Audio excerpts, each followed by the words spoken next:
Sprawdzimy dzisiaj, czy taki zestaw generator na benzynę oraz na gaz będzie w stanie przełączać się automatycznie z butli gazowej na benzynę w momencie, gdy skończy się oczywiście gaz, bo priorytet w takim generatorze w tej chwili jest gaz, czyli jeżeli odkręcę butlę z gazem, generator zawsze wybierze to źródło, a jeżeli gazu zabraknie, przełączy się wtedy na benzynę. Ten generator, który posiadam, nie ma możliwości przełączania ręcznie źródła zasilania, chyba że po prostu zakręcę gaz i benzyna będzie w środku. Przełącza się samoczynnie. Zobaczymy, jak to wygląda. Odpalę generator na obciążeniu przy zasilaniu gazem i podczas pracy pod obciążeniem oczywiście zakręcę gaz, żeby sprawdzić, czy przełączy się na inne źródło zasilania, czyli benzynę. Żeby uruchomić ten generator, to tutaj oczywiście z tej strony jest pokrętło, które przełączam na run.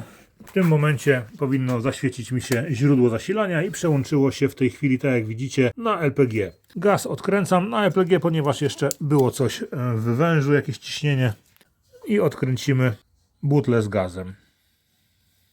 Butla z gazem odkręcona. Uruchomię generator, a po chwili pracy pod obciążeniem spróbuję zakręcić butlę z gazem. Jeżeli nie byłoby mnie słychać oczywiście przez pracę generatora, to będziecie wszystko widzieć na materiale. Dodam dodatkowe napisy i zobaczymy, jak to chodzić będzie, czy przełączy się automatycznie na benzynę. 60% obciążenia zrobię na generatorze, żeby można było zobaczyć taki efekt podczas pracy.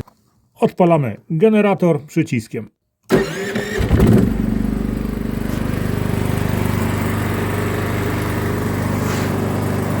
Generator pracuje w tej chwili na biegu jałowym.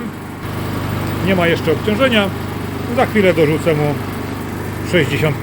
Nastawa 13 w falowniku AASUN, do którego podłączony jest ten generator, określa moc obciążenia łączną z paneli i z generatora.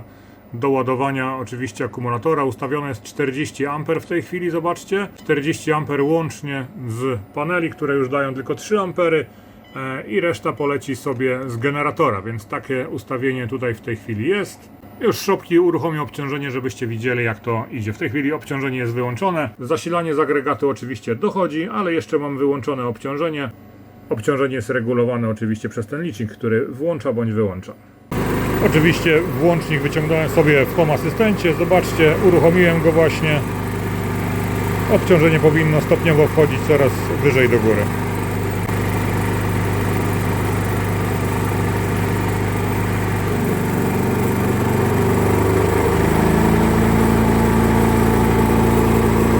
No i weszło obciążenie.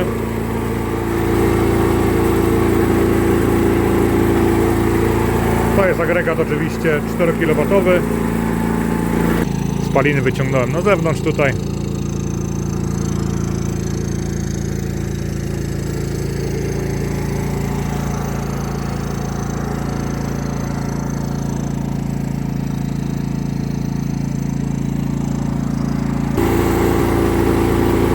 Teraz spróbuję zakręcić gaz i zobaczymy, jaki będzie efekt.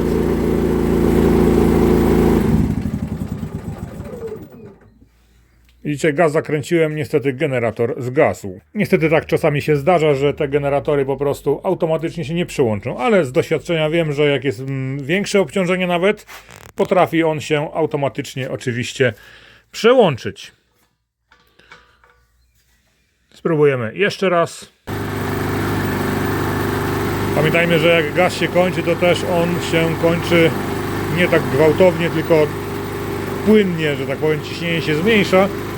Gdy ciśnienie się zmniejszy do tak niskiego poziomu, że już nie będzie mógł z tego niestety pobierać, wtedy automatycznie przełączy się na benzynę.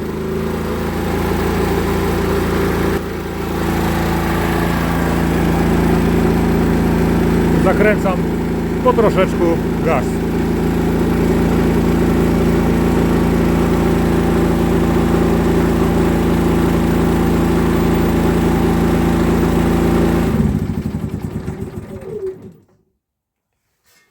No niestety też się nie udało. Tak jak widzicie, generatory tego typu z reguły działają fajnie, ale nie mają takiego ręcznego czy automatycznego szybkiego przełączania się na inne źródło zasilania, więc w momencie utraty gazu nie jest w stanie tak szybko przełączyć się na benzynę. Oczywiście, żeby wam zobrazować, że benzyna jest i wszystko chodzi, odpalimy go na benzynie.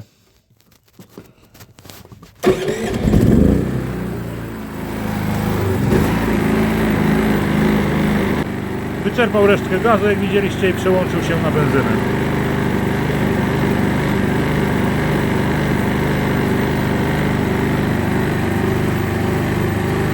W drugą stronę to oczywiście nie zadziała, bo w momencie, gdy odkręcę gaz, on się nie przełączy. Przełączy się na gaz dopiero w momencie, gdy ja go wyłączę i uruchomię ponownie.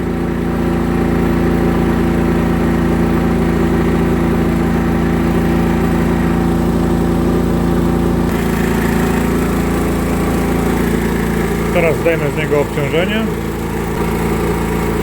Zdejmiemy obciążenie.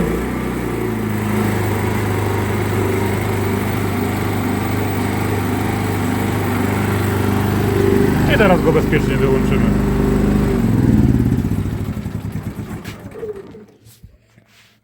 Tak jak widzicie, niestety płynnego przejścia podczas zamknięcia gazu niestety nie ma. Czy jeżeli by się butla skończyła, czy jeżeli zatkałaby się na przykład rura, nie ma płynnego przejścia z zasilania gazowego na zasilanie benzyny. Jest ono oczywiście możliwe, jeżeli zamkniemy obwód, czyli wyłączymy generator i odpalimy, wtedy możemy oczywiście przełączyć się na inne źródło zasilania. Taki generator właśnie posiadam. On ma moc 4 kW. Jest to inwerterowy generator 4 kW jednofazowy. No i ten generator oczywiście pod falownik daje podłączony być nie może, dlatego podłączony u mnie jest pod falownik EASUN jako zasilanie grid. No i oczywiście dzięki niemu ładuję sobie magazyn energii.